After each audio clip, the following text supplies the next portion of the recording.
ജനിച്ച ഒരു കുട്ടിക്ക് അഖീഖത്ത് അറുക്കണമെന്ന് പറഞ്ഞു. മരണപ്പെട്ട ഒരാൾക്ക് വേണ്ടി അഖീഖത്ത് അറുക്കാൻ നബി തങ്ങൾ പറഞ്ഞിട്ടുണ്ടോ? അതുകൊണ്ട് സന്തോഷം ശറഅ് അംഗീകരിച്ചതാണ്. മരണപ്പെട്ടു കഴിഞ്ഞാൽ ദുഃഖിക്കേണ്ടത്, മഅ്തമ ചെയ്യേണ്ടത് 3 ദിവസം മാത്രമേ പാടുള്ളൂ. 3 ദിവസം കഴിഞ്ഞാൽ കണ്ടോളൻസ് പീരീഡ്, ഗ്രീവിംഗ് പീരീഡ് കഴിഞ്ഞു.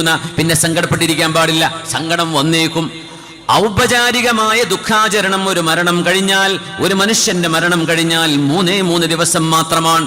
ഇതൊന്നും അറിയാതെ ഹബീബ് വഫാത്തായത് അന്നല്ലേ എന്നും പറഞ്ഞിട്ട് അന്ന് അടിയന്തരം കഴിക്കാൻ നടക്കുന്ന ആളുകൾ അറിയണേ, എത്ര വലിയ അർത്ഥശൂന്യതയാണ് നമ്മൾ ഈ പറഞ്ഞുകൊണ്ടിരിക്കുന്നത് ഉമ്മത്തിനോട്.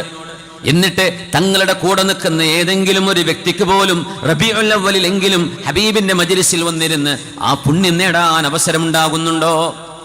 മാറ്റി നിർത്തിയില്ലേ? അവർ പല കളിക്കും പോകുന്നുണ്ട്. റബീഉൽ അവ്വലിന്റെ പ്രോഗ്രാം ഉണ്ട് നമ്മുടെ മഞ്ഞപ്പാറ പള്ളിയിൽ, മദ്രസയിൽ.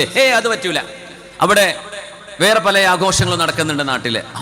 അതിനൊന്നും കുഴപ്പം, അതിനും തെളിവും വേണ്ട, ഒന്നും വേണ്ട. ഇതിന് ഖുർആനും സുന്നത്തും തെളിവ് വേണം.